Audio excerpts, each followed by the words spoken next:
हमारे सौरमंडल में सूरज से तीसरा ग्रह पृथ्वी, यहां जीवन है और जीवन के लिहाज से सब कुछ है। लेकिन जब साइंस ये कहता है ये सब एक संयोग से बना है, तो कुछ लोगों को ये बात जोक जैसी लगती है, क्योंकि हमारे तमाम धर्म और हमारे अनुभव यही कहते हैं हर चीज का कोई ना कोई बनाने वाला होता है। मिट्टी से मटका, मटेरियल से मकान अपने आप नहीं बनता, उनका कोई ना कोई कारीगर जरूर होता है। वैसे ही हमारी पृथ्वी का भी कोई ना कोई बुद्धिमान रचनाकार है, जिसे हम ईश्वर, अल्लाह, गॉड कहते हैं। लेकिन वैज्ञानिकों ने यह जाना है कुदरत हमारी तरह निर्माण नहीं करती। यहां उसके कुछ कायदे हैं जो हर निर्माण के पीछे वही तय करते हैं किन हालात में क्या बनेगा। पृथ्वी हमारे सौरमंडल में एकलौता ग्रह नहीं है, यहां उससे कई गुना बड़े ग्रह और भी हैं जो निर्जन पड़े हैं। अगर पृथ्वी को किसी बुद्धिमान रचनाकार ने गढ़ा है, तो उन्हें गढ़ने वाला कौन है? क्या वो इसलिए नहीं है जब ये सौरमंडल बन रहा था तो वो संयोग से उस जगह पे नहीं थे जहां पे हमारी पृथ्वी है? अब शायद संयोग वाली बात जोक नहीं, जायज लगने लगी होगी, लेकिन बात यहां पे खत्म नहीं होती। एक आस्तिक मन के लिए साइंस के एक्सप्लेनेशन बिल्कुल भी सरल नहीं होते। उसके लिए वो कहानियां बेहद सरल होती हैं जो वो बचपन से सुनता आया है। उसे भगवान वाली बात ज्यादा पसंद है, इसलिए इसके बाद भी वो बड़ी मासूमियत से ये सवाल करता है, ये संयोग भी तो किसी सर्वशक्तिमान ईश्वर का ही मास्टर प्लान हो सकते हैं। उसे पृथ्वी से लेकर ब्रह्मांड के इतिहास की एक एक बात समझा भी तो भी वो सब कुछ छोड़कर यही पूछेगा, माना कि दुनिया बिग बैंग से बनी है, तो बिग बैंग भी तो किसी ने किया ही होगा। और कुदरत के वो कायदे जो इस संसार के पीछे काम करते हैं, वो खुद कैसे बन सकते हैं? साइंस ने अनेक जटिल सवालों के जवाब तो दिए हैं, लेकिन कुछ के जवाब अभी बाकी हैं।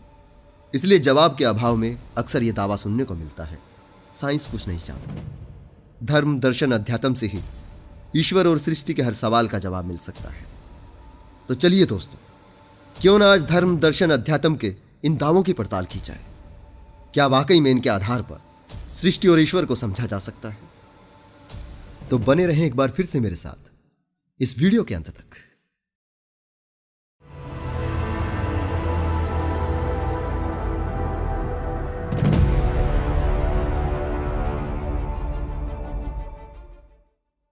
हम कुछ देर के लिए मानकर चलते हैं कि धार्मिकों के वो सारे तर्क सही हैं। धार्मिकों की उस क्रिएटर वाली फिलॉसफी के अनुसार हमारे ग्रह का कोई बनाने वाला है, कुंभ के कुंभकार की तरह या मकान के कारीगर की तरह सामने रह करना सही, लेकिन कोई अदृश्य रूप से अपनी कारीगरी दिखा रहा है और उसी ने नियमबद्ध तरीके से पृथ्वी बनाई है और वो सारे हालात पैदा किए हैं जहां जीवन पनप सके। लेकिन जब किसी को पानी इकट्ठा रखने की जरूरत महसूस हुई थी, तब उसने कुंभ का निर्माण किया था। वैसे ही जब किसी को अपने परिवार के लिए अधिक सुरक्षा की जरूरत महसूस हुई थी, तो उसने मकान का निर्माण किया था। तो सवाल ये उठता है, जैसे हमारे हर निर्माण के पीछे हमारी एक जरूरत थी, तो हमारे निर्माण के पीछे ईश्वर की कौन सी जरूरत थी? अगर किसी भगवान ने यह सृष्टि बनाई है, तो क्यों बनाई है? इस आविष्कार के पीछे भगवान का विचार क्या था? सभी धार्मिक व्याख्याओं को खंगालने के बाद भी मुझे इसका कोई जवाब नहीं मिला, सिवाय इस एक अजीब से तर्क के। वो कहते हैं किसी भी गुण का होना तब महत्व रखता है जब किसी और में वो गुण ना हो। शक्ति का महत्व कमजोर के होने से है, अमीर का महत्व गरीब के होने से है। जब कोई भूखा ही ना हो तो खाने का कोई महत्व नहीं, कोई कमजोर नहीं तो ताकतवर का कोई महत्व नहीं, क्योंकि जीवात्मा ईश्वर के साथ हमेशा से थी। और ईश्वर क्योंकि सर्वज्ञ, सर्वगुण और सर्वशक्तिमान था, तो उसके होने का कोई महत्व नहीं था। वो कैसे अपना होना सिद्ध करता? तो उसने सृष्टि का निर्माण किया, यानी ईश्वर संपूर्ण सर्वशक्तिमान होने के बावजूद भी अपूर्ण था, इसलिए उसने सृष्टि बनाई और मनुष्य को बनाया। पहली बात तो यह है, ईश्वर पे सर्वगुण, सर्वज्ञ, सर्वशक्तिमान जैसे गुण कभी फिट नहीं होते। इस तर्क के लिहाज से भी देखा जाए तो ना तो वो सृष्टि से पहले संपूर्ण था, ना ही अब है। ना ही वो पहले सर्वशक्तिमान था, ना ही अब है, क्योंकि यहां उसका कोई जोर नहीं चलता। वो कुदरत के कायदों को तोड़ नहीं सकता, ना ही उसके निर्माण खत्म हुए हैं। सृष्टि के निर्माण हमेशा चलते रहते हैं। जिस वक्त आप ये वीडियो देख रहे हैं, दूर कहीं ब्रह्मांड में कोई सितारा अपने ही विस्फोट से बिखर रहा है। उससे दूर कहीं बिखर चुके सितारे के मलबे से कुछ नया बन रहा है। इस समय इसी धरती पे भी कोई ना कोई अनजान जीवन जन्म ले रहा है। अगर उसका संपूर्ण होना सृष्टि के संपूर्ण होने में है तो सृष्टि तो अभी निर्माणाधीन है। जब सृष्टि ही संपूर्ण नहीं तो इसे बनाने वाला संपूर्ण कैसे हो सकता है? इस बात को छोड़ भी दे तो भी उसके शुरू किए गए निर्माण के पीछे उसका मकसद समझ नहीं आता। इस तर्क का सीधा सा अर्थ यही है, वो अपनी ताकत किसे दिखाता, वो अपनी पावर से किसे हैरान करता, किसे डराता। तो ईश्वर सृष्टि का निर्माण करता है और लगभग 13 अरब साल बाद एक छोटे से ग्रह पे जीवात्माओं के जन्म लेने का माहौल तैयार करता है, सिर्फ इसलिए ताकि वो उसकी कलाकारी देखकर हैरान होकर उसकी तारीफ करते हुए उसकी इबादत करते करते कुछ हजार वर्षों में ही नष्ट हो जाए, ताकि उसका सर्वशक्तिमान होना सार्थक हो सके। ये कैसा गुण है ईश्वर का? क्या कोई बुद्धिमान रचनाकार ऐसा आविष्कार करेगा जो ब्रह्मांड के टाइम स्केल पर नैनो सेकंड से भी ज्यादा नहीं जी पाएगा? जीवन के लिहाज से यह ब्रह्मांड कोई बहुत अनुकूल जगह नहीं है। इसके अधिकांश ग्रह जीवन के बिना निर्जन पड़े हैं। इसके अलावा ब्रह्मांड में तमाम ऐसी उठापटक चलती रहती है जिसका न कोई उद्देश्य है और ना ही कोई उपयोग है। यहां जीवन बहुत रेयर है।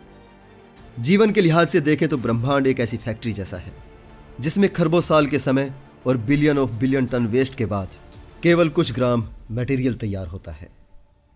और मनुष्य जैसे जीव की बात करें तो इस फैक्ट्री की कुशलता और भी कम हो जाती है।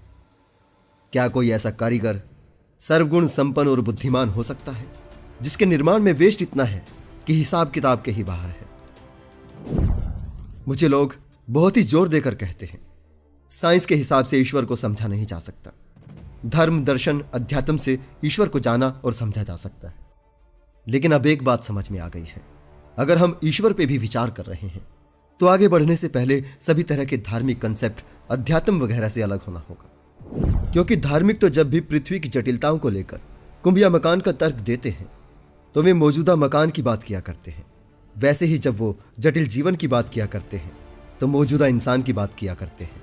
लेकिन ऐसा करते वक्त वे सारे महत्वपूर्ण तथ्यों और विकासवाद को पूरी तरह से इग्नोर करते हैं, जिनका सबसे बड़ा उदाहरण तो आज का इंसान और उसका बनाया मकान ही है।